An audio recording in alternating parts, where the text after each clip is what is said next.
Sí, eso, para grabar las reuniones que tenemos. Bueno, ya hablé con el doctor Juan Guerra, él es el presidente de la Sociedad Boliviana de Medicina Crítica y Terapia Intensiva Filial La Paz, quien se va a conectar seguramente ya en los próximos minutos, ya hablé con él. Y bueno, como digo, respetando pues la presencia de nuestros colegas ya en la sala, vamos a presentar al doctor Daniel Godoy, él es un gran amigo, él trabaja en Catamarca, Argentina, él es un autor prácticamente de referencia internacional en neurointensivismo. Particularmente me siento muy feliz de tenerlo y que nos acompañe, que nos haya aceptado pues la presentación que se le está efectivizando el día de hoy. Y bueno, ya al final de la charla, algo muy interesante, este tema de abordaje y manejo de hipertensión intracraneal que a todos nos interesa, pero enfocado durante el embarazo, porque como sabemos, la paciente embarazada tiene sus características fisiológicas y fisiopatológicas, pues particulares. Doctor Godoy, muchas gracias por acompañarnos cuando usted guste. Bueno, gracias a ustedes primero por la invitación.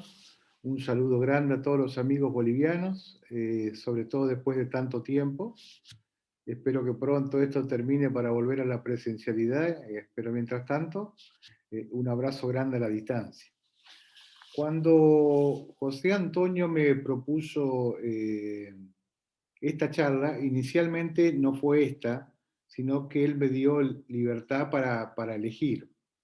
Y justamente estaba terminando yo la investigación y la escritura del paper, que ya ustedes lo pueden obtener en PubMed, está en su versión de acceso abierto, en relación a un tema muy particular con sus bemoles, ¿sí? En lo que se refiere al embarazo en sí, ¿sí? Y que justamente había un bache muy importante en la literatura, ya que es muy poca, prácticamente nula, la que se dirige a este tema. Por ende, fue un desafío el haber buscado lo poco que hay, haber tratado de englobar todo de una manera práctica, lo más sencilla posible, y analizar cada uno de los puntos en referencia a este tema. Ahí tienen, no sé qué pasa, que no.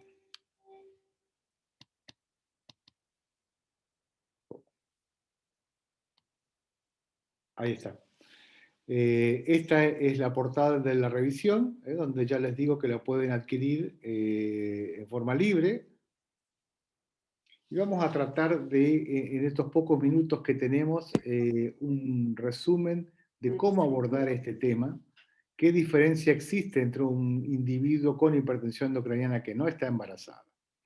Uno de los aspectos fundamentales que hay que analizar es la fisiología del embarazo. El embarazo de por sí, saben ustedes que modifica la fisiología habitual en todos los órganos y sistemas.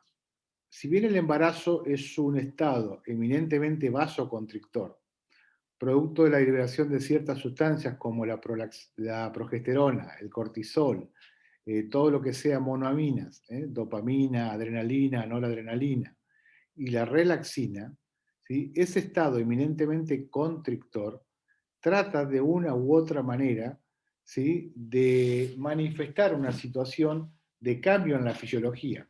Y eso se va a traducir, por ejemplo, a nivel cardíaco, por un aumento de la frecuencia cardíaca, un aumento del volumen sistólico, un aumento del output cardíaco, del gasto cardíaco total, alrededor de un 13-15%, y una disminución muy importante de la resistencia vascular sistémica. O sea, ese estado vasoconstrictor inicial, producto también de la liberación de otras sustancias, va a transformar un estado de hiperdinamia, ¿sí?, que para ser soportado en todos los órganos y parénquimas la presión debe bajar a través, ¿sí?, de la disminución de la resistencia vascular sistémica, fundamentalmente.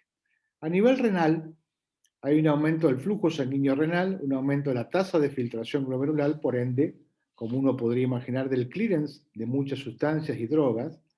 Hay cambios, ¿sí?, a nivel de los fluidos y electrolitos, ¿sí?, disminución de la absorción de ciertos de ellos a nivel del túbulo contorneado, fundamentalmente proximal. y una disminución de la osmolaridad producto de ¿qué? De lo que ven más abajo, de la hemodilución.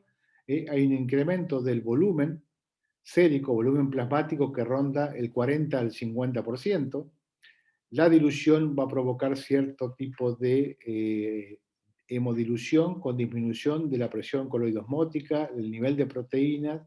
Los glóbulos rojos van a ocasionar cierto grado de disminución con anemia puramente fisiológica. Esto se corrige cuando el embarazo finaliza.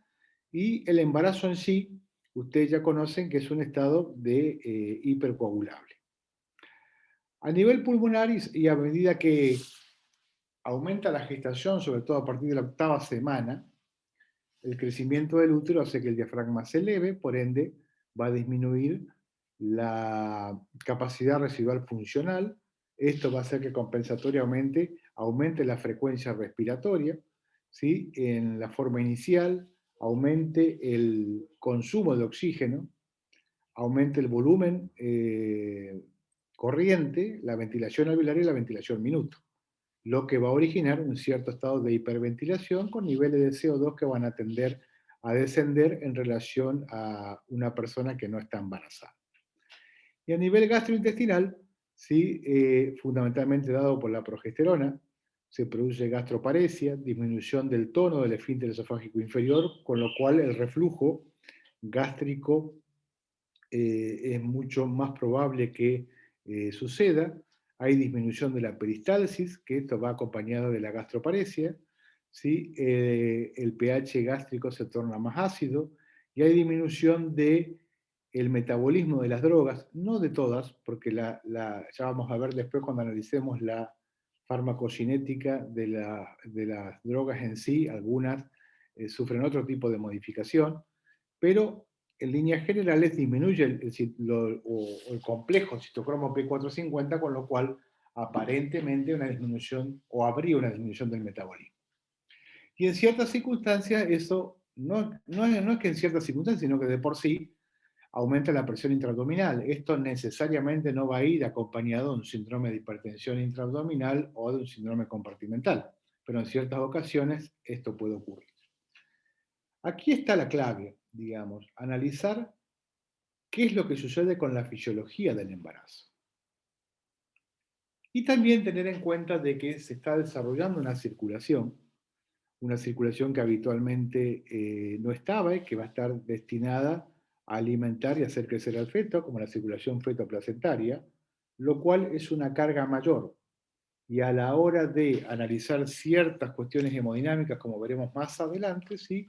Tienen mucha implicancia conocer, ¿sí? Que hay una circulación fetoplacentaria en desarrollo, cuya función, cuya fisiología es diferente del lado materno, diferente del lado fetal, ¿sí? Y la estructura que esto origina, ¿sí?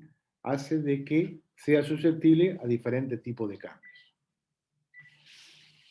Decíamos nosotros que este estado vasoconstrictor, ¿sí? Tratado que de una manera se controle y pasa a un estado de hiperdinamia, de aumento del metabolismo, con alto flujo, ¿sí?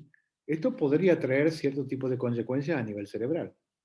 Sin embargo, la fisiología o el cuerpo es tan sabio que se producen cierto tipo de modificaciones, sobre todo en el último trimestre del embarazo, comenzando generalmente a partir de la semana 20-21, ¿sí? Que tratan de contrarrestar ese efecto vasoconstrictor. Ustedes saben que las arterias cerebrales tienen la capacidad de autorregular.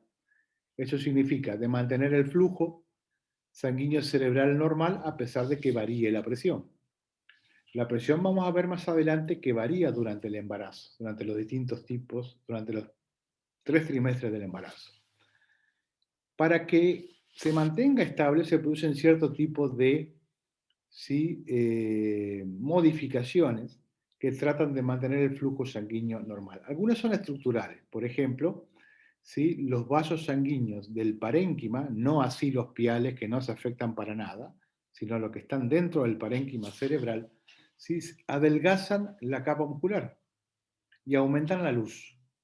¿Sí? O sea, se vuelve un sistema para contrarrestar, ¿sí? El efecto vasoconstrictor, tienden a vasodilatarse y aumentar mucho el flujo. Estos cambios a nivel de la circulación cerebral ocurren básicamente por, no es conocido a ciencia cierta, pero tiene mucho que ver el interjuego entre las endotelinas y prostaglandinas y también la hormona como la relaxina, que ustedes saben que tienden a vasodilatar los vasos y a mantener un sistema de alto flujo, pero de baja resistencia, pero aún con capacidad para autorregular, como vamos a ver. ¿Sí? Fíjense ustedes ahí cómo se modifica el lumen, cómo se adelgaza la pared muscular en lo normal y cómo pueden compararlo después durante el embarazo, ¿sí? O en ciertos estados como la preeclampsia, donde toda esta disfunción que existe en lo que es el remodelamiento interno de los vasos sanguíneos van a tender a que aumente la permeabilidad de los vasos o sean más fáciles de romperse, sobre todo en tu pico hipertensivo. La autorregulación cerebral durante el embarazo cambia. Disminuye el límite inferior y aumenta el límite superior. ¿Y qué significa? Que hay mayor tolerancia a la hipotensión arterial y mayor tolerancia a la hipertensión arterial como mecanismo defensivo, sobre todo en estados hipertensivos crónicos como la preeclampsia o la eclampsia. Y esto es fundamental de tener en cuenta durante el embarazo. Recuerden ustedes, volviendo un poquitito atrás, ¿sí? Que para que todos y cada uno o cada una de las medidas terapéuticas que nosotros adoptamos para control de hipertensión endocraniana requieren que el fenómeno autorregulatorio esté lo más intacto posible. Entonces, esto es una buena señal de cómo ciertos cambios adaptativos a nivel de la vasculatura, o como vamos a ver ahora durante la barrera hematoencefálica, son fundamentales para evitar daño o para explicar qué es lo que sucede, por ejemplo, en el síndrome de encefalopatía posterior reversible, en el PRES, durante la preeclampsia o eclampsia. ¿Qué otros cambios adaptativos ocurren a nivel cerebral? La barrera hematoencefálica en general se mantiene intacta, a medida que, sobre todo, su permeabilidad. Pero en ciertas situaciones, sí, ustedes ven ahí en ese gráfico como a medida que va transcurriendo el embarazo, sobre todo en la etapa tardía, hay ciertos cambios. Si bien se mantiene la permeabilidad, la susceptibilidad a que esto se rompa es mayor, sobre todo en estados hipertensivos crónicos. En general, las uniones bien potentes que existen entre célula y célula se mantienen, al igual que la conductibilidad eléctrica o la capacidad de dejar pasar tal o cual ion. Pero esto fundamentalmente va a estar dado por un montón de sustancias que van a bloquear aquellas que van a favorecer el aumento de permeabilidad. Y al mismo tiempo, hay un aumento importante en la coasporina 4, ¿sí? Y esa coasporina 4 va a tender, en cierta forma y en estados patológicos, ¿sí? A tratar de aumentar la permeabilidad. A medida que pasa el tiempo, las células van adquiriendo distintos tipos de estructuras. Y recuerden ustedes que el embarazo es un estado de hiperexcitabilidad. O sea, el umbral convulsivo es mucho menor. La embarazada es mucho más fácil que convulsione. Fundamentalmente, ¿por qué? Porque hay una regulación hacia abajo de los receptores GABA, sobre todo el tipo alfa. Hay una disminución del transmisor inhibitorio por excelencia como es el GABA, y eso también va a estar dado por cambios que ocurren fisiológicos a nivel del líquido cefalorraquídeo propiamente dicho, ¿sí? Y al mismo tiempo también hay un aumento de la coaporina 4 que también interviene en el fenómeno, ¿sí? De hiperexcitabilidad. El espacio subaracnoideo, octava, 16 semanas, cuando ya el útero adquiere cierto tamaño, hay compresión sobre el sistema, los plexos venosos que van desde el espacio sacro hasta el torácico, y eso hace que se genere una congestión venosa importante a ese nivel, y al mismo tiempo hay disminución del espacio intratecal por compresión, obviamente. Esa disminución del espacio intratecal, ¿qué va a originar? Disminución del espacio disponible para que el líquido se desplace, desde el espacio supra tentorial al infratentorial y de ahí al intratecal, con lo cual va a disminuir la complacencia intracraniana. Ese es un factor muy importante porque ¿sí? La compliance cerebral de la embarazada se modifica por un cambio anatómico dado por la compresión del útero sobre ¿sí? el plexo venoso. Y esto también tiene distintos tipos de implicancias. La primera es que al estar ingurgitado todo lo venoso, cualquier tipo de anestesia a nivel raquidia tiene mayor sensibilidad, o sea, mayor posibilidad de originar mucho más efecto o complicaciones que un individuo que no está embarazada. Y por otro lado, sí va a tornar a la embarazada más susceptible al disminuir la posibilidad por la ley de Monroe-Kelly de bufferear cualquier aumento en la curva presión-volumen del cráneo, ¿sí? Un aumento de presión intracraneal. También les decía yo que el líquido cefalorraquídeo sufre cierto tipo de alteraciones en su química, porque si habíamos hablado que hay hiperventilación, esa CO2 que disminuye alcaliniza el líquido cefalorraquídeo. Y esa alcalinización del líquido cefalorraquídeo ¿sí? Va de la mano de disminución del GABA, que esa era la razón por la cual ¿sí? La embarazada es una de las razones que explica la mayor susceptibilidad a la presencia de convulsión. Y por otro lado, la hemodilución que ocurre a nivel sistémico también ocurre a nivel del líquido cefalorraquídeo, por ende el contenido de proteína es menor. Al ser el contenido de proteínas menor, aumenta la concentración de cualquier droga a nivel del sistema nervioso central que tenga, obviamente, acción a dicho nivel. ¿Qué pasa con las drogas o los distintos fármacos? Y uno tiene que analizar, cuando habla de la farmacocinética, ¿sí? Distintos aspectos. El primero es la absorción. La absorción, como nosotros vimos, fisiología. ¿Sí? Hay gastroparesia, disminución de la peristalsis y la absorción está disminuida. Sobre todo con las drogas dadas vía oral. El volumen de distribución es mucho mayor porque aumenta el volumen plasmático un 40 o 50%, de manera tal que uno espera que en la cinética de primer orden de una droga, o sea, cuando uno da el bolo, ¿sí? La posibilidad de que ese bolo actúe en tiempo y forma es mucho menor que una persona no embarazada. A medida que pasa el tiempo, ¿sí? Esa hemodilución va originando una disminución del contenido proteico que puede llegar hasta un 30%. Con lo cual, aquellas drogas que, por ejemplo, tienen una alta afinidad por las proteínas, como el midazolam, por ejemplo, se encuentran ¿sí? en mayor concentración a nivel plasmático justamente por la disminución de las proteínas que la transportan. El metabolismo. El metabolismo, si bien dijimos que en líneas generales disminuyen el complejo de citocromo P450, es variable. Hay algunas drogas que aumentan su metabolismo, hay otras drogas que disminuyen su metabolismo. Por eso hay que analizarla en conjunto.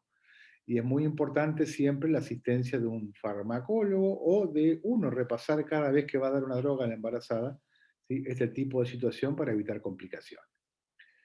Dijimos que estaba aumentada la tasa de filtración glomerular, por ende, está aumentada la eliminación de drogas. Y aquellas que no se unen a proteínas y que se eliminan fundamentalmente por vía renal, por ejemplo, opioides, ¿sí? ¿Sí? Se eliminan rápidamente, con lo cual la concentración disminuye. Fíjense ustedes cómo en un esquema de sedación habitual, por ejemplo, midazolam y fentanilo, mientras una aumenta ¿sí? su concentración ¿sí? por la disminución del contenido proteico, otra disminuye en su concentración ¿sí? por la gran eliminación que tiene. También hay que tener en cuenta siempre aquellas drogas, hay drogas que atraviesan la barrera útero-placentaria y otras no. Y eso es muy importante porque si la atraviesan van al feto. El feto ustedes saben que metaboliza poco. Y no solo que metaboliza poco, sino que su volumen de distribución es mucho menor y su superficie corporal es mucho menor. Por ende, uno también no tiene que tener o no tiene que dejar de tener en cuenta siempre, ¿sí? Tanto la barrera útero-placentaria como barrera fisiológica para que algunas drogas pasen y otras no, sino también el destino final que es el feto. Por eso durante el embarazo siempre hay que tener en cuenta no solo a la madre, sino también el producto de la concepción propiamente dicho.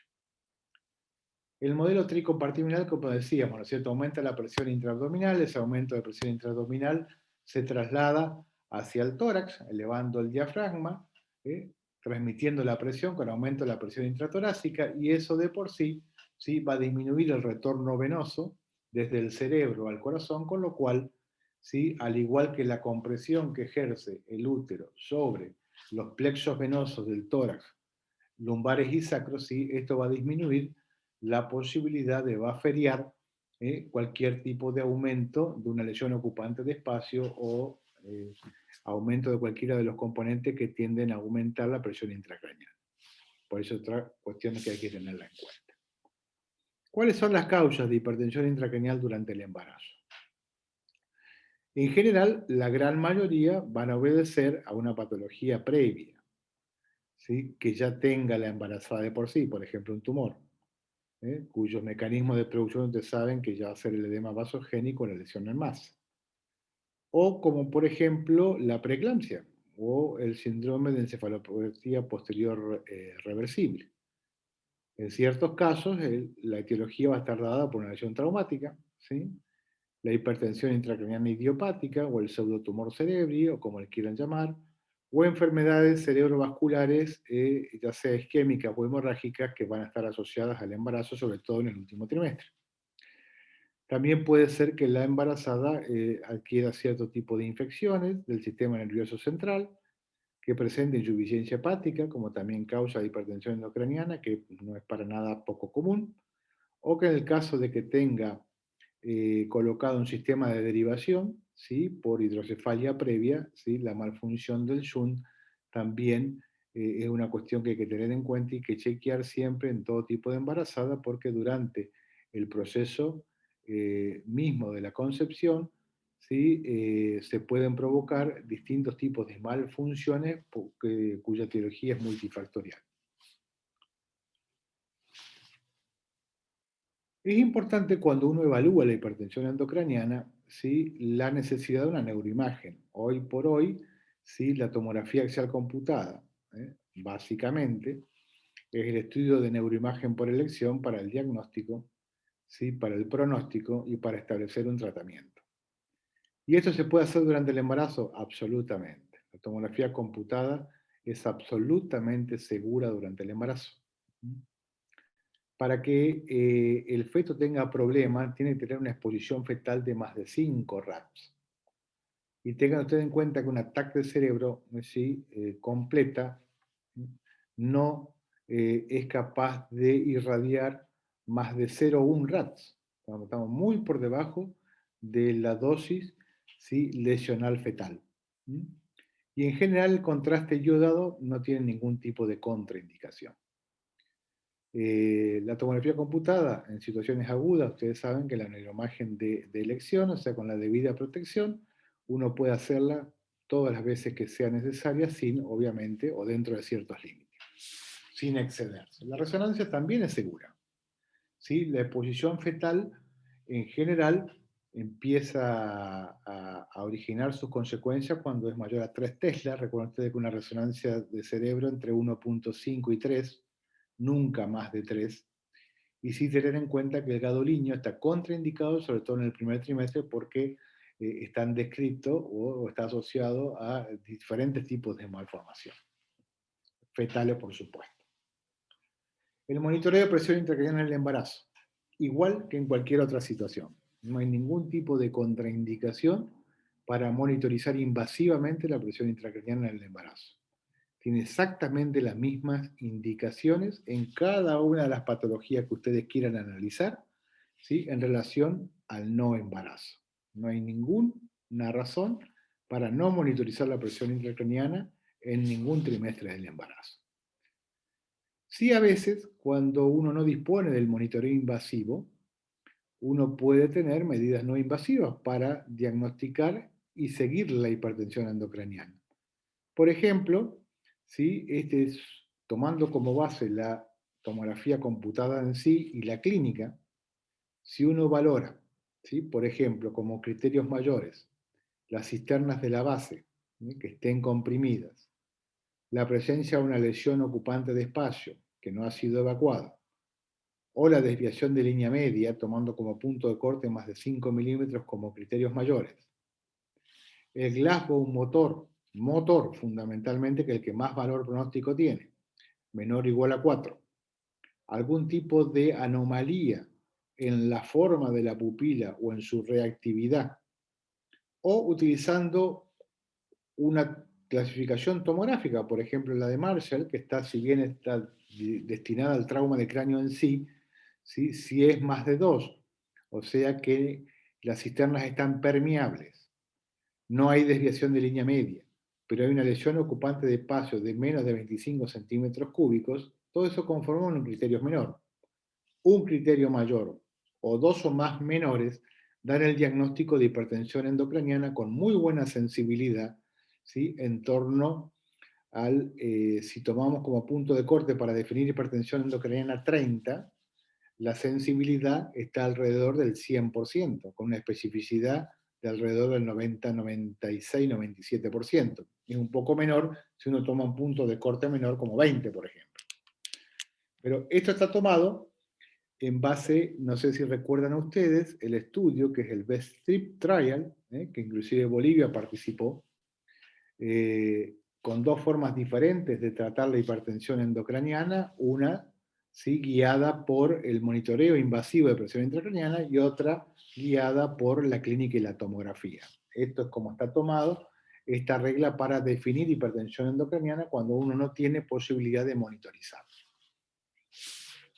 Y también es importante en algunos casos, sobre todo para el screening, para diagnosticar si el individuo puede o no tener hipertensión endocraniana, ciertas medidas que están en boga últimamente, que están desarrollándose, todavía no pueden recomendarse para el tratamiento en sí o para guiar o seguir un tratamiento, pero sí para pesquisar la posibilidad de que haya hipertensión endocraniana con bastante buena sensibilidad, por ejemplo, la determinación del diámetro de la vaina del nervio óptico, o la determinación del índice de pulsatilidad, o los patrones de alta resistencia a través del Doppler transcraniano, o como veíamos nosotros, alteraciones, ¿no es cierto?, en la velocidad a través de la pupilometría o la reactividad de la misma ante la luz, ¿sí? Son tres métodos que están siendo desarrollados, hoy por hoy no pueden recomendarse para guiar un tratamiento, sí para pesquisar la posibilidad de que presente hipertensión endocraniana. Y nunca olvidar el monitoreo fetal, siempre recordando de que con una ecografía sencilla uno puede establecer la forma corporal del feto, la posición, la placenta, la cantidad de líquido cefalorraquídeo, la circulación, en cierta forma, los latidos cardíacos, la circulación fetal, y con un Doppler fetal también monitorizar los distintos tipos de variables que van a determinar la viabilidad fetal. Ustedes recuerden que la frecuencia cardíaca fetal está en el orden de los 110, 160 latidos por minuto, y que esto tiene periodos de aceleraciones, o sea, y cierta variabilidad. ¿A qué le llamamos aceleración? Cuando el feto se mueve, la frecuencia cardíaca adopta la regla del 15-15, se aumenta aproximadamente 15 latidos cardíacos o más durante 15 segundos, por eso 15-15, ¿sí? Y eso se llama aceleración relacionada a los movimientos. Pero también está la variabilidad, y normalmente existe una variabilidad en la frecuencia cardíaca en torno a entre los 15 y los 60 latidos por minuto, con lo cual la ausencia de variabilidad o de los fenómenos de aceleración, ¿sí? Con los movimientos son signos de que hay cierto tipo de estrés fetal, entonces ahí ya multidisciplinariamente hay que analizar qué es lo que vamos a hacer en ese tipo de situación. Pero esto es fundamental. No solo hay que monitorizar a la madre, sino siempre recordar el monitoreo del feto. Ahora, ¿cómo definimos hipertensión intracranial durante el embarazo? Y acá tenemos los mismos problemas que tenemos en un individuo que no está embarazado. Ustedes recuerden de que una de las cuestiones importantes, ¿cuál es la evidencia para decir que 20 milímetros de mercurio es el punto de corte a partir del cual uno tiene que definir hipertensión endocraniana? Y usted recuerda que la evidencia que sustenta este número es muy pobre. Generalmente son estudios retrospectivos, estudios de corte de casos que fueron adoptados allá por finales de la década del 70 en el famoso registro del coma traumático en los Estados Unidos, en Virginia, pero que carecen ¿sí?, de una evidencia científica sólida. Solo un estudio posterior que hizo que la última versión de las guías cambiaran el umbral de 20 a 22, que tampoco tiene una base de sustento en un solo estudio a través del Doppler transcraneal, ¿sí?, que demostraba que 22 era el punto de corte a partir del cual comenzaba a alterarse el fenómeno autorregulatorio, medido por el PRX, que es un software especial que se utiliza para ver el fenómeno autorregulatorio, pero así todo, ¿sí?, no hay evidencia de cuál es la presión intracraniana normal durante el embarazo y cómo definir sobre todo la hipertensión endocraniana durante el embarazo. Aparte, no solo es un valor, sino, recuerden ustedes que para definir hipertensión endocraniana, ese valor tiene que mantenerse en el tiempo. ¿Cuánto tiempo? 15 minutos, media hora, una hora, tampoco está bien establecido. El perfil temporal, cómo cambia. No hay estudios, aunque ustedes no lo crean, no hay estudios que determinen cuál es el valor o la variabilidad de la presión intracraniana a medida que transcurren los trimestres del embarazo. No hay ningún estudio, por más fisiológico que ocurra, al respecto. Cuando uno adopta un valor determinado, ¿es lo mismo para un trauma de cráneo? ¿Es lo mismo para una malformación arteriovenosa que se rompió? ¿O para encefalitis? ¿O para la insuficiencia hepática? Tampoco lo sabemos. La edad, ¿cómo se modifica esto? Si en general el embarazo tiene un rango etario bien establecido y son todas adultas jóvenes, aunque cada vez más jóvenes, ¿sí?, de cuál es la influencia que tiene la edad sobre la presión intracraniana. Y en el caso de que sea operada, por ejemplo, ¿cuál es el valor a considerar después de una craniectomía descompresiva? Tampoco. Por eso es importante dos conceptos que están surgiendo actualmente, que tienen mayor validez, como son el de la dosis. ¿Qué significa dosis? ¿Cuánto tiempo o cuán profundo se mantuvo el ascenso de la presión intracraniana a medida que pasa el tiempo? Y también eso tiene un comportamiento a medida que transcurren los días o las horas, o sea, la tendencia. Y muchas patologías se asocian con tendencias absolutamente diferentes. Por eso son dos cuestiones que, más allá de un valor absoluto, 20, 22, hay que tener en cuenta el comportamiento a medida que pasa el tiempo. A la hora de abordar este problema de la hipertensión endocraniana en el embarazo, ¿sí?, uno tiene que adoptar en general, esta es una forma que nosotros proponemos, donde ven ustedes ahí el color de aquellas cuestiones verdes, que significa que son las que menos probabilidad de originar daño a la madre o al feto tienen, amarillo, donde hay cierto tipo, y rojo, donde ya es la señal de alarma, donde la posibilidad del daño es mucho mayor que el beneficio que se pueda otorgar. Este sistema escalonado, paso a paso, que va desde lo menos complejo a lo más complejo, o de lo menos dañino para la madre y el feto a lo más dañino, ¿sí?, esta forma secuencial de abordar necesita cierto tipo de tiempo entre una medida y otra, de la de menos agresiva a la más agresiva, término medio 30 a 40 minutos, que es el tiempo que hay que esperar para que las medidas que nosotros adoptamos sean realmente efectivas. No es que yo adopto una medida, vemos el monitor, no bajó la presión intracraniana y ya automáticamente otra y otra y otra. No, hay que darle tiempo. Y siempre teniendo en cuenta de que en cualquier momento yo tengo que trasladar al individuo a tomografía computada porque puede estar desarrollando una lesión ocupante de espacio que inicialmente no se vio, ¿sí? O puede aparecer otro fenómeno, como el edema cerebral, y de no estar comprimida las cisternas pasar a estar comprimida. Y eso es extremadamente importante porque eso puede determinar el salto de una medida general a una cranectomía descompresiva, por ejemplo. ¿Sí? Y siempre teniendo en cuenta de que es una unidad materno-fetal. No solo hay que monitorizar a la madre, sino también al niño. Constantemente. Nosotros habitualmente lo hacemos 2 o 3 veces por día. En general, antes recurríamos al obstetra. Hoy ya lo hacemos nosotros al monitoreo, ¿sí?, donde ya aprendimos de, obviamente, el obstetra, del gineco-obstetra, ¿sí? Y ya no lo hacemos venir por cualquier cosa, sino ya forma parte de la rutina nuestra, ¿sí? El monitoreo fetal como el monitoreo de la madre. Entonces, esto lo vamos a ver más adelante en detalle, pero sino que esta diapositiva es solo para mostrarte cómo abordar estas cuestiones. Siempre de lo menos a lo más agresivo. Recuerden ustedes que con las medidas generales, ¿sí? Que uno adopta, ¿sí? Uno en general, ¿sí? La resolución del fenómeno está alrededor del 40 al 50%, sin necesidad de una medida específica de control de hipertensión endocraniana. Uno de ellos es la posición de la cabeza. Posición de la cabeza neutra. ¿Qué significa neutra? Ni flexionada, ni extendida, ¿sí? Ni tampoco lateralizada, y siempre en línea con el resto del cuerpo. Esto no significa de que no pueda hacerse la embarazada que tiene algún problema hemodinámico, colocarla en decúbito lateral, ¿sí? Pero siempre con esas características, con la cabeza en posición neutra y siempre a 30 grados de la horizontal mínimo, ¿sí?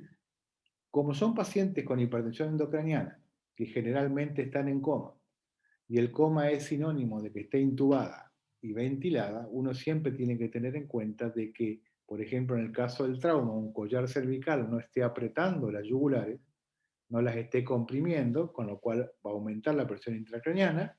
Yo he publicado una revisión también en Neurocritical Care, donde se establece claramente el efecto que tiene el collar cervical, ¿sí? Sobre la presión intracraniana.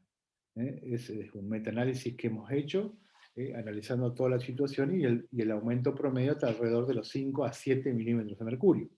De manera tal que el collar cervical es bueno hasta tanto uno esté seguro de que no hay lesión en la médula espinal cervical, pero cuanto uno lo pueda remover lo más pronto posible, eso es lo que se aconseja. Segundo, la neuroprotección fisiológica. Recuerden ustedes que hay una lesión primaria, esa lesión primaria es irreversible, es producto de un sangrado, producto del trauma en sí, pero también, ¿sí? A medida que transcurre el tiempo, está lo que se llama insultos secundarios, que son sobre todo los que mayor impacto tienen, sobre todo dos de ellos, la hipotensión y la hipoxemia, a la hora de establecer el pronóstico final. ¿Y qué es la neuroprotección fisiológica? Ya me he hartado de transmitirlo a nivel de toda Latinoamérica, de norte a sur, de este a oeste. Es el conjunto de medidas que nosotros adoptamos, variables fisiológicas, parámetros fisiológicos básicos, para evitar insultos secundarios. Y esto es fundamental. Si con las medidas generales adicionamos la neuroprotección fisiológica, la probabilidad del control adecuado de hipertensión endocraniana va a estar alrededor del 70-80% de los casos. Y solo un 20% van a tener que recurrir, ¿sí? A medidas específicas. ¿Y cuáles son ellas? ¿Sí? Por ejemplo, mantener la normotermia, una temperatura central de menos 37,5 grados centígrados. Recuerden ustedes dos cosas. Primero, que la embarazada, por el aumento del metabolismo, aumenta su temperatura central basal en torno a 0,405 grados centígrados. Y recuerden ustedes que el cerebro es más caliente que el resto del cuerpo. En ocasiones puede eso llegar hasta el grado, grado y medio. Entonces eso es importante tener en cuenta. La hipertermia, ¿por qué es dañina? Porque produce mayor inflamación, mayor liberación de aminoácidos excitatorios que van a provocar básicamente daño a nivel neuronal. Decíamos nosotros que hay que mantener la volemia normal. Más allá de que tiene un aumento del volumen circulante de un 40%, hay que evitar la hipovolemia, que eso es fundamental para mantener los niveles de tensión arterial dentro de límites normales. La hemodilución va a originar una caída en los niveles de sodio. La disminución de la osmolaridad va a favorecer el desarrollo de edema y otras cuestiones que ustedes ya conocen a nivel cerebral, por ende hay que tratar de mantener en todo nivel o evitar la hiponatremia o la hipernatremia muy importante. O sea, manteniendo entre 135 y 145 o inclusive hasta 150, 155 en embarazadas jóvenes que tengan función renal normal, está perfectamente adoptado ese régimen. Evitarla ya de por sí, la anemia, valores de hemoglobina, mantenerlos entre 7 y 10, no transfundir por transfundir, sino transfundir cuando fisiopatológicamente sea necesario transfundir, o sea, adoptar una conducta no liberal, sino por el contrario, bastante restrictiva, mantener los niveles de glicemia entre 110 y 150.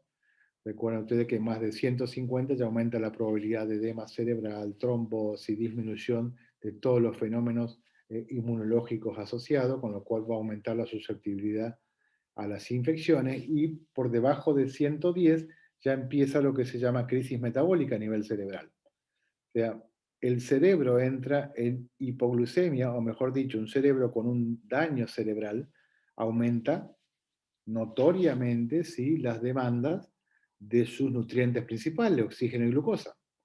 Ese fenómeno de hiperglicólisis requiere el aporte continuo de glucosa, ya que ustedes conocen que no hay almacenamiento de glucosa a nivel cerebral.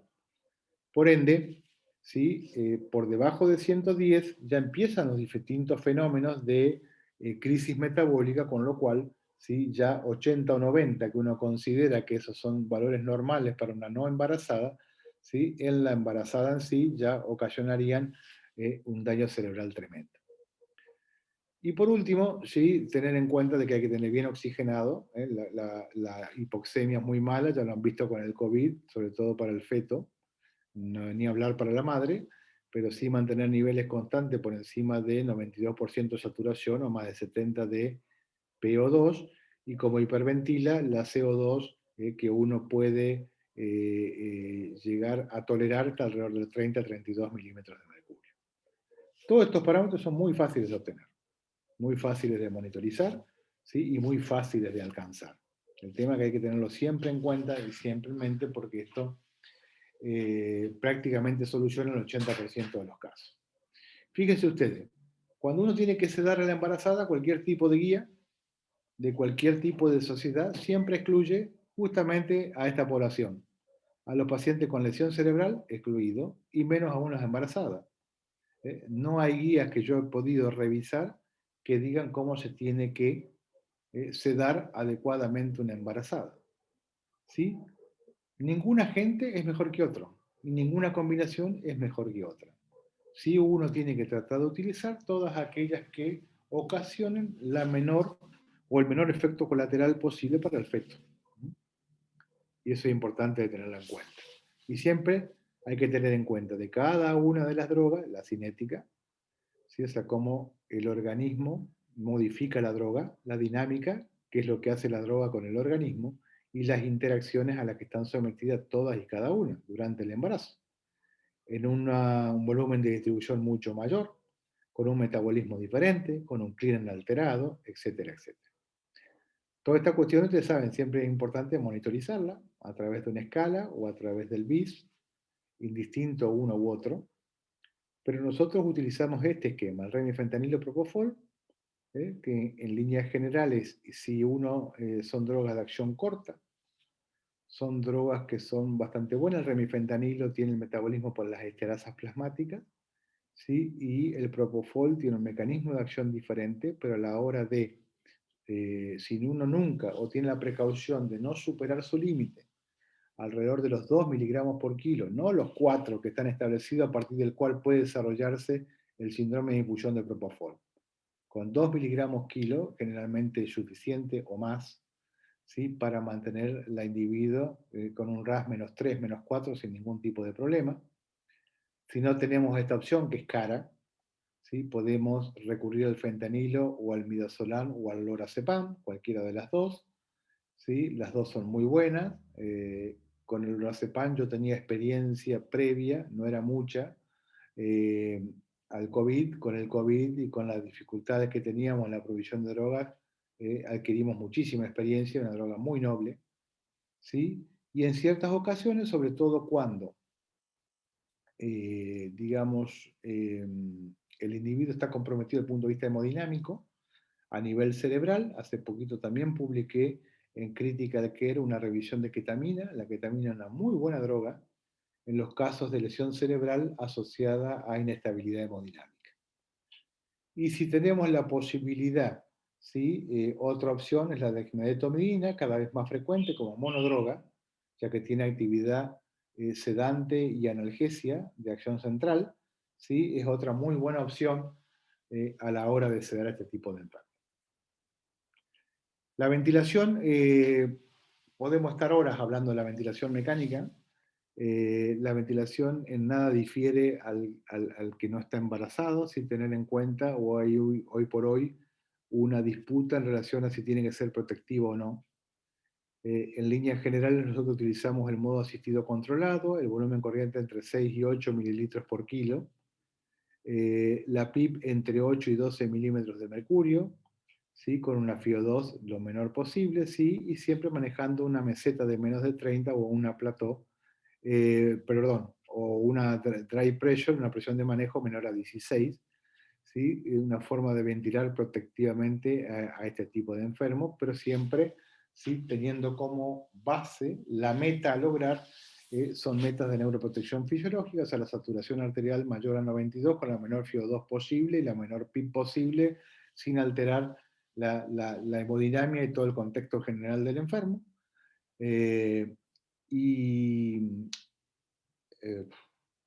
bueno, básicamente eso en lo que se refiere a la ventilación. La hemodinamia, dentro, bueno, ustedes ya conocen que los determinantes del flujo y la presión de perfusión y el radio del vaso tienen menor influencia en la viscosidad. El radio del vaso va determinado por la capacidad o no de autorregular. Lo ideal es que se monitorice la autorregulación cerebral en la cabecera, que es muy fácil si uno tiene un Doppler transcraniano. No hay necesidad de los software caros para medir PRX o RX, con la maniobra de Schiller, comprimiendo las carótidas y viendo el comportamiento de las velocidades del flujo es suficiente para saber si autorregula o no, o ver los distintos tipos de alteraciones que tiene la presión intracraniana cuando uno va modificando la presión arterial, pero eso tampoco, estas son no formas que no están recomendadas en la embarazada. La interacción con la hemodinamia sistémica y todas las variables que determinan cada uno de ellos. Y ahí sí me quiero detener en esta situación, porque veíamos nosotros también anteriormente, cuando yo les mostraba el gráfico, si bien no lo señalé en forma eh, específica, creo que más adelante lo voy a hacer, ¿sí? Los niveles de presión de perfusión tienen que mantenerse igual que una no embarazada, en torno a los 50-60 milímetros de mercurio, que es lo recomendado. Lo importante es determinar que ahí viene que la circulación uteroplacentaria, como les decía al principio, ¿sí? Tiene una parte que es la trofoblástica, que tiene contacto con el feto a través del cordón umbilical. El flujo el cordón umbilical está alrededor de 300 mililitros por minuto, en cambio el uterino está alrededor de los 500 a los 700 mililitros por minuto, son 10 a un 15% del gasto cardíaco total, como les decía anteriormente. De la circulación uteroplacentaria, 80 placenta, 20 corresponde a los vasos miometriales. Esos vasos son totalmente diferentes a los vasos que conforman el trofoblasto, o a la circulación placentaria propiamente dicha. ¿Por qué? Porque tienen tono, tienen músculo liso, tienen inervación autonómica y por ende tienen receptores alfa y beta. En cambio, los vasos, perdón, de la placenta no tienen músculo liso, no están inervados, ¿sí? Conforman un sistema de alto flujo y baja resistencia, donde predomina la vasodilatación y no autorregulan bajo ningún punto de vista. Por ende, ahí el flujo, ¿por qué va a estar determinado? ¿Sí? El flujo sigue en forma directa a la presión. Baja presión, baja flujo, aumenta presión, aumenta el flujo. No hay forma de que autorregule.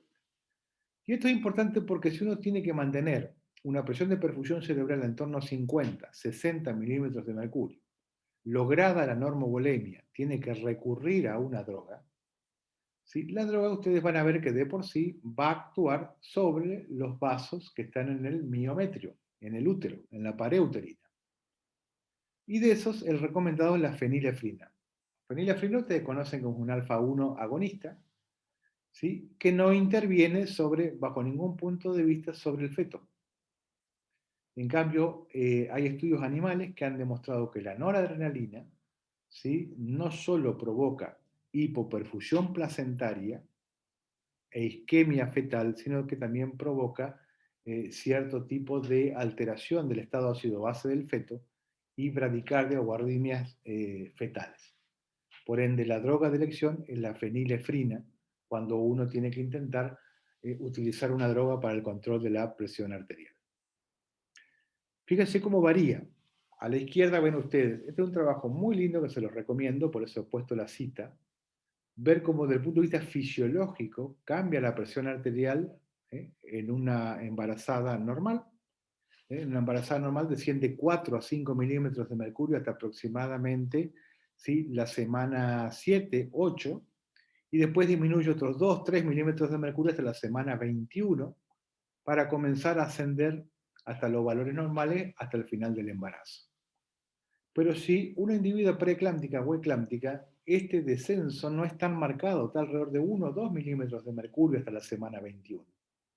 Pero ahí aumenta en forma exponencial, en mayor número y en forma exponencial en el último trimestre del embarazo. Por eso hay que tener en cuenta la variabilidad, porque si uno va a mantener una presión de perfusión de 50-60, depende si está en el primero, en el segundo o en el tercer trimestre. Para conocer eso, tiene que conocer, ¿sí?, esto que es la variabilidad de la presión durante el embarazo. Otra cuestión importante es definir viabilidad fetal, porque también ahí uno define, ¿sí?, si seguir con todas las medidas o no.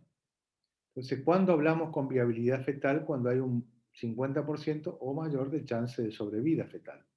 Y esto ocurre cuando tiene más de 25 semanas de gestación o más de 750 gramos. ¿Sí? Como a veces no conocemos porque recibimos la paciente en la guardia y no sabemos cuántas semanas de gestación ni el peso del niño. Entonces, en un examen clínico, a grosso modo, si el fondo del útero está por encima del ombligo, uno puede asumir que el feto es viable, y si no, obviamente con la ecografía materno-fetal, que es la que va a definir la situación. Pero esto es importante de conocerlo. Cuando tiene más del 50% de chance de sobrevida, si hablamos de que el feto es viable. En algunas situaciones sí hay contracciones uterinas, y las contracciones uterinas son rítmicas, normales, fisiológicas. En general, eso no altera el flujo placentario. Sí altera cuando aumenta el tono, o cuando no son rítmicas o periódicas. ¿Sí? En ese caso, se pueden utilizar tocolíticos, por ejemplo, inhibidores de la contracción uterina, en el caso de parto prematuro o cierto tipo de contracción uterina, como la tosiban, pero no está muy determinada su seguridad a nivel fetal. Y en otras ocasiones se necesita estimular el parto o ocasionar cierto tipo de contracciones, como el sintocinón. En esos casos se pueden utilizar, pero siempre tengan en cuenta su repercusión hemodinámica, como tienden a vasodilatar y a originar hipotensión arterial. Veíamos nosotros y volvemos nuevamente al estado. La meta, una presión de perfusión de 50-60 con una presión intracraniana que decíamos nosotros que es variable, depende de la patología, que no está bien determinado, pero que las guías han establecido un número que es de 23, menos de 23 milímetros de mercurio. Para lograr eso, de menos a más, de lo menos agresivo a lo más agresivo. Comenzando como, por ejemplo, siempre el ABC, que es evacuar una lesión que está ocupando espacio. Si estamos una embarazada con un trauma en el cráneo, un hematoma extradural, lo primero que hay que hacer es evacuar el hematoma extradural. Cuando pasa después a la terapia intensiva, ¿sí?, ya adoptamos las medidas generales que vimos, cómo sedarlas, cómo analgesiarlas y la manera de ventilarlas. Sino ahí vamos después analizando y viendo las medidas específicas propias para tratar la hipertensión endocraniana. Siempre controlando al feto, siempre teniendo en cuenta la posibilidad de que la tomografía computada tenga que ser repetida por la posibilidad de determinar cuál es la causa de la hipertensión endocraniana, y tomando el tiempo necesario para, entre muestra y muestra, determinar que esto ocurre así. Neurocirugía y embarazo. ¿Algún problema para operar a las enfermas? Ni generalmente ninguno. Manejo multidisciplinario, el margen de seguridad es muy bueno. Hay que tener en cuenta siempre conversar con el anestesista para la estrategia del manejo, con el obstetra, de acuerdo a la edad gestacional ya se va a establecer si simultáneamente se tiene que llevar a cabo la cesárea y establecer la viabilidad fetal. Recuerden que la prioridad uno siempre es la madre. Ahora, cuando hay injuria irreversible de la madre, considerar todas aquellas medidas, que eso ya va a depender de algunas cuestiones ético y legales también, que están perfectamente expresadas en el paper, considerar, digamos, la viabilidad fetal y pelear esta situación para que esto llegue a buen ritmo, a buen término. El drenaje de líquido cefalorraquídeo no tiene ninguna contraindicación durante el embarazo. El catéter intraventricular, el método de referencia, gold standard para determinar la PIC, el efecto es inmediato. Está indicado básicamente en hidrocefalia, por ejemplo, una embarazada que tuvo una hemorragia subaracnoidea por un aneurisma, está el marcado neurológico con hidrocefalia, es una muy buena indicación, ¿sí? El drenaje intraventricular. Pero recuerden ustedes que, así como desciende la presión intracraniana, aumenta rápidamente. Requiere calibración, requiere manoseo, mayor posibilidad de infección, tiene un límite, no se puede drenar más de 20 mililitros por hora. ¿Y por qué más de 20 mililitros por hora? Porque esa es la capacidad de producción, nunca hay que drenar más de lo que se produce. Y está sujeto a múltiples complicaciones. O sea que, si bien no está contraindicado durante el embarazo, hay que tener en cuenta la indicación precisa para poder drenar el líquido cefalorraquídeo. En cuanto a la osmoterapia y el embarazo, recuerden ustedes que, digamos, el embarazo de por sí, hay un estado de hemodilución, pero ese estado de hemodilución a veces se asocia a disminución de la osmolaridad. Ahí está mal la diapositiva. Bajas dosis de manitol parecen seguras, 0,25, 0,5 gramos por kilo, siempre por periodos cortos, ¿sí? Pero atraviesa fácilmente la barrera hematoencefálica del manitol, con lo cual provoca deshidratación, hipovolemia, hipoxia, bradicardia y alteración del estado ácido-base fetal. En definitiva, donde más estudios hay es con manitol. Hay muy pocos estudios, prácticamente nulos, y casi todos experimentales sobre la solución salina hipertónica, más allá de que mi opinión personal es que desde el punto de vista fisiológico es mejor utilizarlas, emplearlas, antes que ¿sí? El manitol. Aparte, hay otra cuestión muy importante, que es que la solución salina hipertónica es muy fácil de monitorizar a través de los niveles de sodio. En cambio, el manitol requiere un osmómetro que no siempre o casi nunca está disponible, con lo cual, y aparte, la determinación de la osmolaridad mediante la fórmula que ustedes todos conocen y la medida tienen un orden de error de alrededor del 35-40%, con lo cual para nada es seguro seguir una infusión de manitol con osmoterapia calculada a través de una fórmula. La hiperventilación, ustedes ya saben, la embarazada hiperventila. Por ende, los niveles de CO2 se trasladan un poquitito más bajo. Ese es el nivel 26 a 28 que uno necesita tener para controlar la hipertensión endocraniana, pero siempre recuerden ustedes que en forma transitoria, ¿sí? Que nunca hay que utilizarla de manera profiláctica, nunca utilizarla cuando hay riesgo de isquemia, porque la vasoconstricción puede favorecerla.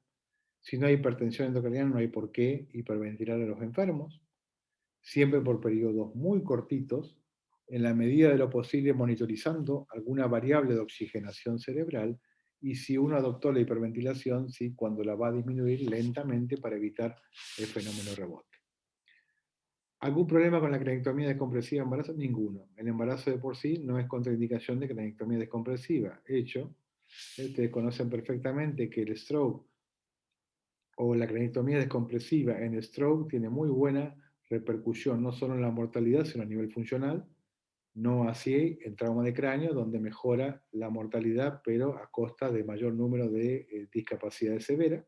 Entonces eso hay que evaluarlo caso por caso, situación por situación, pero no hay para nada ningún tipo de contraindicación para la cranectomía. Los barbitúricos y embarazos no, directamente. Eso es directamente asesinar a la madre y al feto. Los barbitúricos tienen todos los efectos colaterales que ustedes conocen, no solo el compromiso hemodinámico, sino también la alteración a nivel respiratorio, el aumento de susceptibilidad a infecciones, la inmunodepresión, y esto también se asocia a malformaciones de la cuerda espinal, a sangrados en el feto, por lo cual está absolutamente contraindicado, no aportan nada.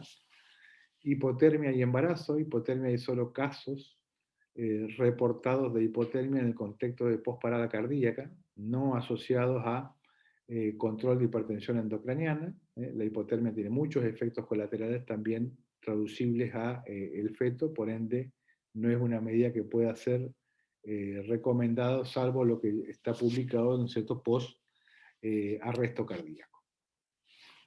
Bueno, esta es una pantallazo que hemos dado en relación. Muchas gracias por su atención y cualquier pregunta a disposición de ustedes. Claro que sí. Muchas gracias, doctor Godoy. Está con nosotros el doctor Juan Guerra, el presidente de nuestra filial. Vamos a cederle el micrófono para que pueda ofrecer algunas palabras, doctor.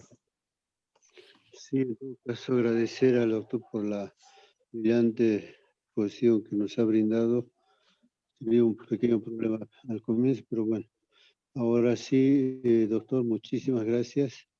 Es un tema que aquí doctor Antonio Vírez lo ha ido desarrollando y estamos haciendo esta serie de charlas, intercambio de situaciones que nos ayudan bastante, ¿no? Estamos ya redondeando el año y estamos siendo siempre bien. Reitero el agradecimiento del doctor y yo creo que es el inicio de una interrelación y conversaciones que vamos a tener en el futuro. Muchísimas gracias a nombre de la Sociedad Boliviana de Medicina Crítica Terapia Intensiva de la filial La Paz.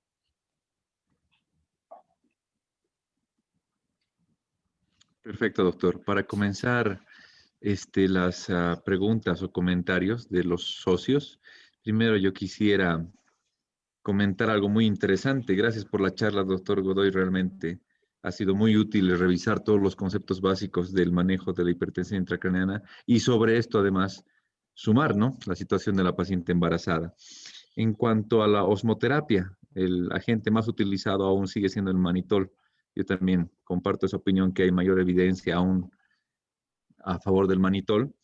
Y en ese sentido, pues tuvimos casos en México, ¿no?, de pacientes que tuvieron por lastimosamente hipertensión intracraneal y estaban embarazadas en la unidad de cuidados intensivos de ginecobstetricia del Hospital General de México. Y la pregunta era esa, ¿no? ¿Qué pasa? Porque el feto estaba cursando con oligohidramnios y sabemos el mecanismo de acción de la osmoterapia, ¿no?, del manitol en ese caso. Entonces, ¿qué se hace? ¿Se le administra a la paciente o se respeta el oligohidramnios porque puede empeorar, obviamente, la evolución del embarazo? En ese sentido es que nosotros optábamos por, obviamente, reanimar a la madre, ya que en la obstetricia crítica la premisa fundamental es estabilizar a la madre para dar oportunidad al feto, porque lógicamente si la madre muere, evidentemente el producto también, ¿no? Y otra consulta, quería saber su opinión, doctor, acerca de la presión coloidosmótica. Usted muy bien lo mencionó en cuanto a los cambios fisiológicos de por sí del embarazo, que es una situación fisiológica. ¿Y hay alguna literatura que usted haya encontrado la relación justamente la presión coloidosmótica disminuida por la proteinuria que existe de por sí en el embarazo, peor en preeclampsia, con compromiso renal, que curse con mayor edema cerebral por la fuga capilar y con mayor hipertensión intracraneal? Vamos a la primera. La primera, justamente el caso que vos nombrás, es una muy buena indicación para la solución salina hipertónica. ¿Sí? Una muy, muy buena indicación, porque es así. O sea, el monitor nosotros lo hemos visto, más allá de los estudios experimentales. Yo he visto bradicardias fetales importantísimas con manitol, y no así con la solución salina hipertónica. En torno, generalmente, nosotros utilizamos al 7,5% cuando hay hipertensión endocraniana. Es importante también determinar que hay que hacer la osmoterapia cuando hay hipertensión endocraniana, y no dejarla de manera reglada cada tanto tiempo, cada tanto hora, o un bolo de por sí. Por eso es importante el monitoreo en sí de las cifras de hipertensión endocraniana, o ¿sí?, algún otro parámetro que nos ayude a determinar si realmente existe. O sea, hay que indicar la osmoterapia cuando está indicada. Y en esa forma buscar, digamos, lo más fisiológico posible o lo que menos afecta al feto. Eso en la primera pregunta. La segunda me decía, José, recordame. Básicamente era acerca de la presión coloidosmótica, porque Ah, sabemos que una baja presión coloidosmótica se asocia a mayor ascitis, derrame pleural y demás, ¿no? En el caso del edema cerebral que puede empeorar una hipertensión intracraneal. sí, no, no, no, eso no ocurre tanto. En general, en líneas generales, no. Hay que ser que más allá del embarazo en sí, una disminución de la presión coloidosmótica que aumente en forma importante un edema cerebral, salvo la insuficiencia hepática fulminante, prácticamente no hay otra patología. Esa relación que vos decís, durante un tiempo estuvo de moda, sobre todo por la escuela de Lund. Los suecos, la parte del sur de Suecia, utiliza otro abordaje fisiopatológico que está basado en el edema cerebral, y que ellos decían de que la disminución de la presión coloidosmótica está asociada a aumento del edema, por eso que formaba parte del protocolo la infusión de albúmina en forma constante. Pero fíjate vos de que todos los estudios, tanto en trauma de cráneo como en hemorragia subaracnoidea, que al principio fueron alentadores, infundir albúmina parece que no es tan bueno. Entonces también hay que tener en cuenta esa cuestión. Claro que sí, doctor. Lo decía porque hay artículos que mencionan que la albúmina en trauma craneoencefálico, de hecho, en embarazadas, tiene peor evolución, ¿no? En pacientes Exacto. adultos, varones y demás. Perfecto. Se ofrece el micrófono a todos los socios. Como siempre, tenemos muy buena asistencia, alrededor de los 20 participantes de nuestra filial. Se ofrece el micrófono para cualquier pregunta, comentario hacia el doctor Godoy.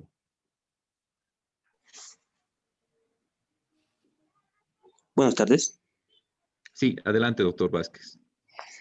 Muchas gracias, Antonio. Muchas gracias, doctor Godoy. Una charla bastante amplia y de mucho conocimiento. Gracias por el aporte que realiza hacia la sociedad y hacia el país de Bolivia.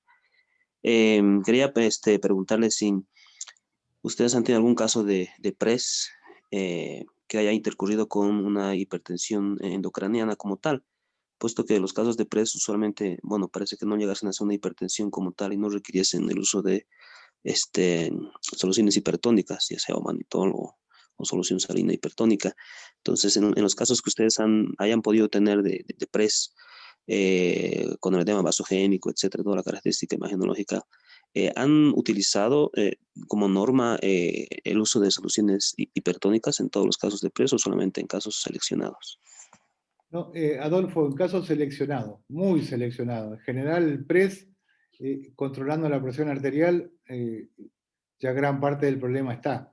En aquellos casos, por ejemplo, pacientes en coma, o sea, casos muy puntuales, yo te diría que en los últimos 10 años no hemos monitorizado más de 2. Y de esos 2, la gran mayoría han requerido medidas tradicionales, neuroprotección fisiológica y control de la presión arterial. ¿Sí? Y el mantenimiento de todo lo sistémico. Nada específico y sin necesidad de soluciones hipertónicas, ni manitol, ni nada. Muchas gracias, doctor. La palabra, por favor. Doctor Zapata, adelante. Gracias. Bueno, agradecer al doctor Godoy sobre la actualización de un tema tan importante. La consulta se relaciona con el siguiente punto. La paciente obstétrica tiene muchas alteraciones en la presión coloidosmótica por la albúmina. Como el doctor bien comentaba, hay una hipoalbuminemia y aún más en pacientes con otras patologías como la preeclampsia, donde también existe este problema. Hay unas nuevas publicaciones acerca de la albúmina, inclusive en COVID, en el distrés respiratorio, donde sí se ha visto que hay una afectación y sí es que se le da una determinada importancia al manejo de la albúmina. ¿Cuál es su opinión respecto a este problema de la albúmina en el paciente con cráneo hipertensivo en el embarazo del doctor? Gracias. Carlos, un poco lo que le decía Antonio, o sea, el embarazo o no embarazo, la albúmina, los resultados que en trauma de cráneo está prácticamente contraindicada. Hay peores resultados al utilizar albúmina. Sí es cierto que si uno analiza los resultados, inicialmente los papers mostraban la utilización de albúmina al 5%, que la albúmina al 5% es hiposmótica con respecto al plasma. Es lo mismo que le estuviéramos dando dextrosas, una solución hiposmolar, que eso obviamente iba a agravar el edema cerebral. Pero estudios posteriores, utilizando albúmina al 20%, los resultados han sido tan malos como utilizando albúmina hipotónica. Inicialmente, el doctor Suárez, del Johns Hopkins, en un trabajo piloto, lo empleó en hemorragia subaracnoidea. En hemorragia subaracnoidea, pero en una situación especial, que es vasoespasmo. Inicialmente el piloto fue positivo. Cuando fue trasladado a un estudio clínico de mayor envergadura, el resultado fue negativo. ¿Y por qué es negativo el resultado? Es muy fácil. Porque en el vasoespasmo son muchas las situaciones fisiopatológicas que intervienen, y no solo es la disminución de la presión coloidosmótica. Como prediccioné muchos fenómenos más, como por ejemplo la diseminación de las despolarizaciones, o cualquier la inflamación de por sí que se produce por vasoespasmo. Entonces todo eso. Y después, en stroke isquémico, es muchísima la evidencia, que es vieja, porque es la década de 80 y 90, donde el empleo de albúmina, porque en un momento determinado, recuerden ustedes que se utilizaba hemodilución para tratar de aumentar el flujo sanguíneo cerebral. ¿Sí? En esos estaba demostrado que utilizar albúmina era peor, absolutamente peor, empeoraba todo tipo de cuadro, no mejoraba nada. En hemorragia cerebral espontánea hay 1 o 2 estudios desde el punto de vista experimental que tampoco han demostrado ningún tipo de utilidad, y solo un estudio que yo recuerde en pediatría asociado a meningitis han determinado cierto efecto, pero son estudios de un solo centro, o sea, desde el punto de vista estadístico o desde el punto de vista de la medicina basada en la evidencia no son de los mejores estudios, pero es un punto de partida para los cuadros infecciosos, ¿sí? Donde hay mucha inflamación, como usted bien señalaba el COVID, ¿sí? Donde esa ya también es otra situación, donde ahí nosotros lo hemos utilizado, la albúmina, en COVID y estrés respiratorio, sin ningún tipo de duda, pero ya en lo que se refiere al cerebro en sí, no hay ninguna evidencia hoy por hoy de buena calidad que justifique el empleo de albúmina en ninguna situación de cerebro agudo. Muchas gracias, doctor.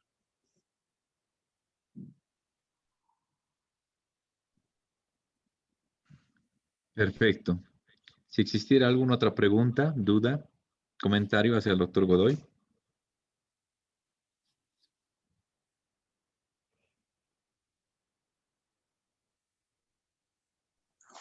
Antonio, perdón de nuevo. Claro que sí. Adelante, doctor. Doctor Godoy, en el caso de que tuviésemos una paciente con una hemorragia o un tumor a nivel de fosa posterior que esté embarazada, ¿cuál sería, digamos, el método diagnóstico para hacer un seguimiento de la hipertensión endocraniana en fosa posterior que ustedes utilizan? En fosa posterior, generalmente nosotros, pacientes, a ver, bueno, eso es muy variable, muy amplia la pregunta, pero en realidad, pacientes en fosa posterior con una lesión tumoral o hemorrágica, la indicación es la cirugía, previa a cualquier otra cosa. El monitoreo va a depender de cómo fue evacuada y de si el neurocirujano decidió hacer craniectomía descompresiva de fosa posterior, que nosotros la empleamos y mucho, ya por consenso hace muchísimos años. En general, ahí se termina el problema, para embarazada y para no embarazada. Por eso es que nosotros siempre decidimos que en lesiones tumorales importantes o en hemorragias agudas con pacientes en coma, ¿sí? En la fosa posterior es evacuar y dejar abierta, o sea, descompresiva la fosa posterior.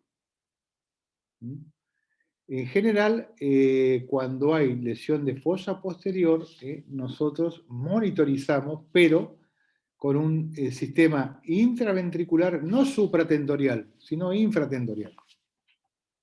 ¿Sí? Y generalmente el método de elección es el drenaje del líquido cefalorraquídeo a una tasa de 8 a 10 mililitros por hora, o sea, nunca superando los 20. Y eso lo hacemos muy sencillo con una bomba de infusión invertida, para que nosotros le podamos sacar lo que necesitamos en el caso de que sea necesario. Pero nunca drenar, porque como estos casos se asocian a hidrocefalia, la hidrocefalia es por compresión, nunca drenar arriba. Porque si uno drena arriba y sobredrena, el gradiente de presión de abajo hacia arriba aumenta y puede haber herniación ascendente. Entonces siempre decidimos colocar el sistema a nivel infratentorial. Esa es una postura que nosotros adoptamos hace más de 20 años y nunca hemos tenido problemas, ¿no? Así como hace más de 20 años yo le dije a los anestesistas, más de 20 años, nunca me saquen extubado una fosa posterior, cosa que en mi servicio se cumple 100%, ¿sí? Y era muy proclive a que eso lo hicieran antes de que yo llegara. También esto, lo que es fosa posterior, se maneja de esa manera después de un consenso que hemos hecho con los neurocirujanos y en 20 años no hemos tenido ningún problema. Muchas gracias, doctor. Excelente aporte. Colegas, si alguien tiene algún otro comentario. La palabra. Adelante, colega. Buenas noches, Hola, Adrián. Daniel. Un gusto verte. ¿Cómo estás, Daniel? Siempre estás? un placer escucharte. Me alegra que estés bien y pues siempre felicitarte por el aporte que haces a nuestro país. En realidad, pues para nosotros, los que vivimos a muy alta altitud, tú sabes que estamos sometidos a una hipoxia hipovárica. Sin duda, estos mecanismos a veces de neuroprotección a la paciente embarazada, cuando nos dan estos datos, pues a veces no se correlacionan con nuestra realidad. Por ejemplo, una saturación de 92 que mencionabas, una presión parcial mayor a 70, pues sin duda esos valores nunca los vamos a alcanzar. Igual mantenerlos a una paciente en una normocapnia tampoco lo vamos a lograr. Mi pregunta es si vale la pena, sabiendo que no específicamente en la paciente embarazada, sino en otro tipo de patologías, por ejemplo, un shock séptico, un paciente con COVID, someterles a una hiperoxia con estos valores, normoxia, o yo creo que en estos dos valores percutiría en algo. ¿Cuál sería tu recomendación? ¿Someterla a una paciente a una hiperoxia, sabiendo que también tiene efectos colaterales? Te agradezco nuevamente un fuerte abrazo, Daniel. Adrián, muy buena la pregunta. O sea, mi opinión es que la hiperoxia es tanto más dañina que la hipoxia. Por ende, por eso yo decía, tratar de utilizar la menor fracción de oxígeno necesaria con la menor. Una embarazada sana, 30 años, 25 años, 18, saturando más de 90 es suficiente. No hay ningún tipo de problema. Con respecto a lo que vos decís de la CO2, yo no sé si ustedes recuerdan un paper que yo publiqué sobre hiperventilación en Frontiers. Ahí hay una tabla donde se modifica el nivel de CO2 de acuerdo a la altura. Ahora no la tengo presente en la memoria, pero hay que mantener, obviamente, la CO2 de acuerdo a la CO2 de ustedes. La CO2 fisiológica de ustedes es totalmente diferente a la mía. Por ende, el target tu fisiología es diferente a la mía. Y ustedes tienen que adaptar a la fisiología de los pacientes de ustedes, no a lo tradicional o lo convencional. Nosotros estamos hablando de esto a nivel del mar. Porque ustedes están a más de 3.000 metros, así que eso es totalmente diferente. Pero en lo que se refiere a la hiperoxia en sí, ¿sí? Ya hay muchísima evidencia en cualquier patología, sobre todo en el cerebro, de que la hiperoxia es mala, es muy mala, muy dañina. Libera muchos radicales libres de oxígeno, mucha inflamación, mucha trombosis, entonces eso no y aparte no solo que no es necesario, sino que no le encuentro el objetivo de aumentar, porque muchas veces también yo he encontrado a colegas, nosotros que tenemos o teníamos la posibilidad, no ahora porque el país está en crisis, pero cuando monitorizamos presión tisular de oxígeno cerebral, cuando caía, en vez de hacer todo el razonamiento fisiopatológico de por qué caía, aumentaban la FiO2 del respirador. ¿Sí? Y ahí rápidamente se te va de 8 a 9, se te va a 20. Y vos te vas a dormir tranquilo. Y resulta que la causa era que el individuo estuvo convulsionando. Y capaz que estuvo convulsionando 12, 24, 48 horas, y cuando lo vas a despertar, el paciente no se despierta. ¿Y por qué no se despertó? Y porque tuviste 24, 48 horas en estatus epiléptico. Y el estatus epiléptico no se trata aumentando la FiO2. Por eso es importante que el concepto que siempre doy, cuando uno más sistemas de monitoreo tiene, más complejo es el asunto, porque uno tiene que pensar, tiene que razonar y adoptar la conducta terapéutica en base al razonamiento y el análisis, para eso los tiene. Si yo voy a, digamos, desde el punto de vista de, no me sale la palabra que quiero emplear, pero voy a corregir un valor o un número, que muchas veces no sé ni siquiera por qué los tiene, con una medida como decía hoy. Muchas veces la causa de hipertensión endocraniana está fuera del cerebro. Y vos tenés un individuo con un politrauma, trauma de cráneo, por ejemplo, que vos lo tenés con 30, 40 de presión intracraniana.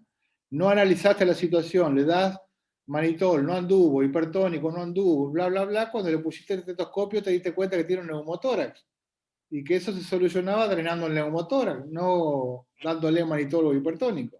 Es exactamente lo mismo. Por eso es importante el razonamiento.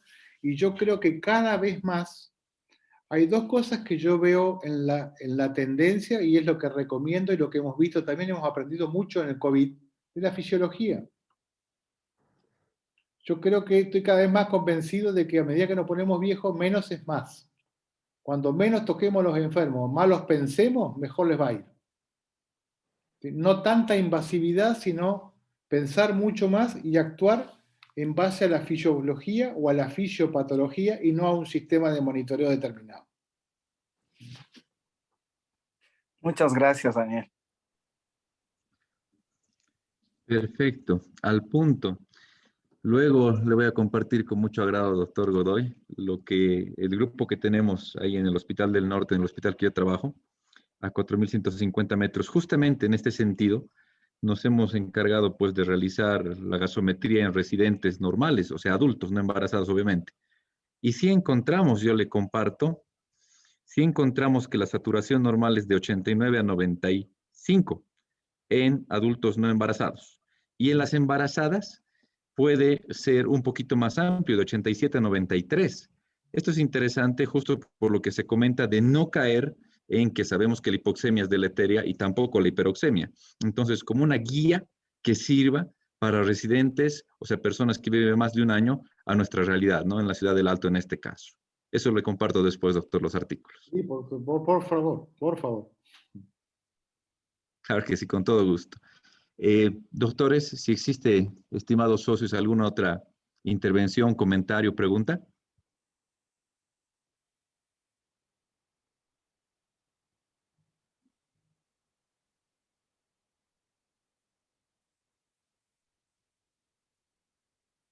Perfecto. Si no existe otra intervención, pues nuevamente a nombre de la sociedad y del doctor Guerra, pues agradecerle, doctor Godoy, por estos minutos que nos brinda de su valioso tiempo. Agradecer, si me permite, también a Megalabs, que es la empresa que aquí nos permite, pues, lo que es la plataforma virtual. Y realmente, doctor, reciba un abrazo. Es un placer tenerlo, pues, dentro de nuestras actividades y seguramente lo vamos a invitar, abusando de su benevolencia, pues, de su confianza en próximas oportunidades, doctor. A la disposición siempre, un abrazo grande para todos y bueno, espero que esto se termine pronto para juntarnos y darnos un abrazo en persona. Así que buenas noches y gracias a ustedes por la invitación. Muchas gracias, estimados colegas, que tengan todos muy buenas noches. Igualmente, Gracias. buenas noches. Hasta luego. Muchas gracias. Buenas noches.